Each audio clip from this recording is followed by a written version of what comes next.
For inviting me. I'm really enjoying the conversation today.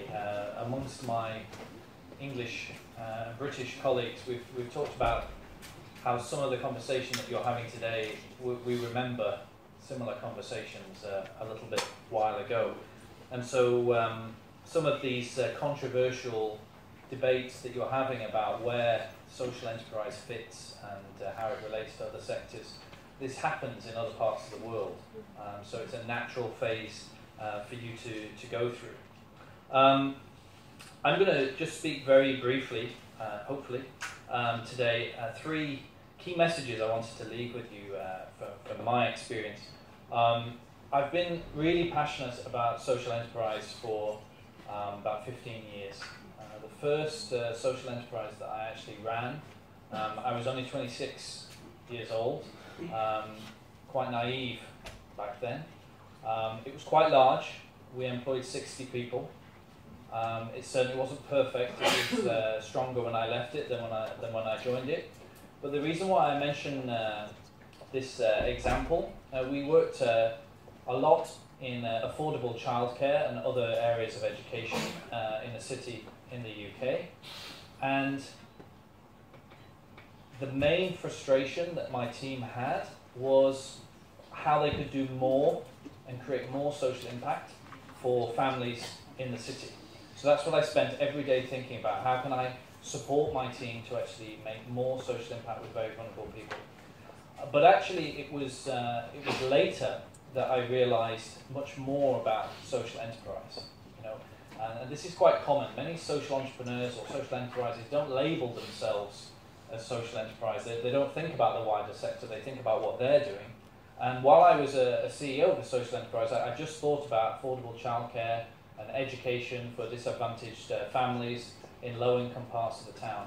And it was later on in my career, in working in health and social care in particular, that I saw the full potential of social enterprise in other sectors. And that made me very interested in not just health and social care, but the social enterprise phenomenon. How you could actually take a different social model and a different economic model to almost any problem, any opportunity available in a country and in a place. And I really urge you to be that inquisitive about where social enterprise could make a difference. And I totally respect a lot of the conversation that's had today about social economy and how social enterprise fits with cooperatives and things like that. But just try and not limit yourselves in any way. And if there was one word that represents the learning that I took from that first decade in social enterprise, it's personalization. I learned about the power of making things more personalized. And I think that anyone studying any kind of business degree or service user experience, anything like that, will really understand what I mean about how really quite old industries, old sectors are being transformed and disrupted by sometimes very small organizations by saying what you offer is fine, but it just isn't personalized enough anymore. Okay. And this drove me to leave the UK because I wanted to do something that was extremely personalized. I wanted to make a very personal impact on the people that I worked with. And in the past I've made an impact on organizations mainly, and large teams of people. So these are just a handful of pictures of some of the people that I work with, and these are all pioneers of personalization. And I think that if you're looking for social entrepreneurs, they may not label themselves as social entrepreneurs or social enterprise, but they are likely in almost any sector and in many sectors to be trying to make the experience more personal, trying to make the connection more personal and a richer experience. Now, what's interesting, I think, about this is that social entrepreneurs do not have a monopoly over being a pioneer of personalization. And often in my past, social enterprises felt that they were somehow special and that they would actually get some kind of monopoly over an area of business. But personalization really makes sense to people, and that impact that you make is very influential on what everybody else does.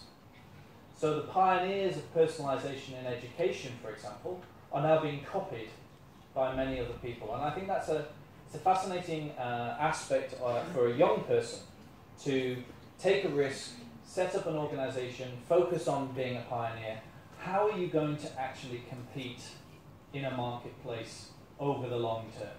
And while we've had this focus, which again I respect, on organizational structure and how much you should be giving your profits and investing them and how much social impact you should make, you have to make the profit first.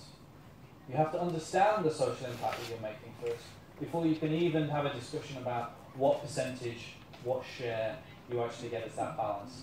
And all the people that I work with are in the middle of that kind of journey of trying to grow a profitable business. And as I understand profit, that's a social profit, a financial profit, or an environmental profit.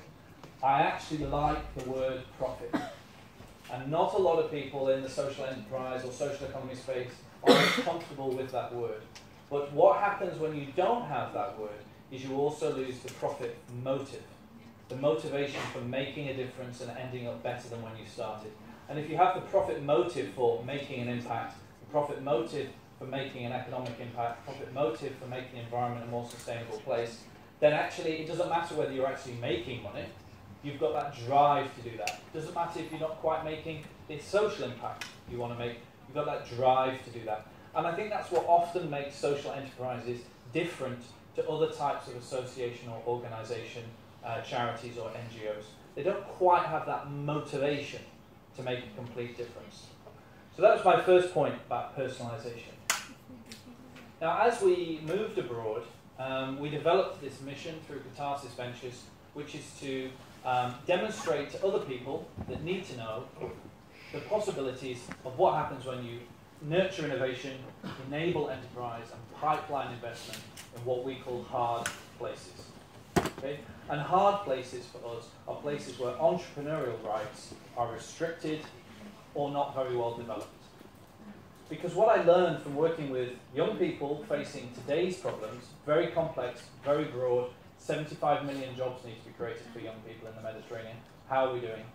Not very well. We've got climate change here now. If we don't do something about it within 15 years, it's too late. The world population will double in the next 15 years. That's a really scary prospect when we're already using so many resources. The global economic system collapsed in 2008. Didn't just have a heart attack. It actually is dead and is only being kept alive through artificial support. So young people today, how do young people pursue their human rights? And it doesn't matter whether you're in Morocco or in America. Human rights are universal, but they are not guaranteed. Only the pursuit of human rights is guaranteed. And I discovered that around the world, in hard places, this picture is from Nepal after the earthquake in 2015, that young people sometimes choose entrepreneurship as a way to determine who they are, to learn, to develop, to build up a family life. And when you look at entrepreneurship through that lens, it can change your thinking. And so for me, social entrepreneurship has a lot in common with other types of entrepreneurship if you're dealing with young people. How are we actually enabling people to embrace their human rights? So whatever happens in Morocco, whatever structure you choose, whatever legal form you choose, this is also about young Moroccan people solving the world's problems, getting a lot of meaning from that, but they're actually trying to pursue their human rights. And I think that in all the places that I've worked, in Egypt, in Palestine, in Gaza, in South Asia, that's been very powerful to me, and it's changed the way we actually approach this. The third point that in the top right-hand corner is this concept of market shaping. So we've had some great slides and explanations today about things that the government have been doing, about ecosystems, about collaboration, about projects, all to nurture social entrepreneurship or the social economy. And this needs far more creativity and excitement, and it also needs its own form of entrepreneurship. Something that in San Francisco, I was at an international conference last week, and they called it network entrepreneurship or system entrepreneurship. The system that's designed to actually make this sector really tick and really make a difference needs politicians, needs policymakers, needs investors, but it needs those people to be entrepreneurial in the way that they do it. Because it takes a long time to create those systems. And all the while, you have guys like this. This is my business partner in Bangladesh, who he's an outsider and he's a rebel. He's a rebel. He's identified, like in Morocco, that agriculture is a key growth sector